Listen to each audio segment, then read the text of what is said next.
We've been passing in argument values directly into our function calls, like for our weather interpreter function, whose definition is here.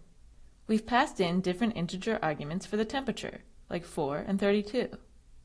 And for these function calls, we'll see this print output. Burr, consider wearing a jacket for an argument of 4 degrees Celsius, and it's hot outside for 32 degrees. But instead of directly passing in these values, we can also pass in variables as arguments, as long as they're the right type. So for our weather example, that would look something like this. Our weather interpreter still expects an integer as an argument, but instead of typing in a value directly, like 32, we're passing in the int variable degrees C that's been declared and initialized here. And this variable holds the value 32. So this function call will print out it's hot outside, just like before. And if we change the value of degrees C to say 15, and use the same weather interpreter call, this will prompt the code in our function definition to run.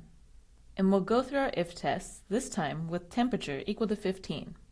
For a temperature value of 15, we don't pass our first hot test because 15 is not greater than 30. We also don't pass our second test because 15 is not less than 5. We end up in our else block of code and print out not too hot, not too cold. This way, we haven't changed our function call at all. We're still saying weather interpreter with degrees C passed in. We've just changed the value of our variable to be 15. And it's often a lot easier to change variables rather than change whole function calls, so passing in variables as arguments is really useful. And as long as we're passing in an int value directly or as a variable, which is the type of input our weather interpreter expects, our code will run.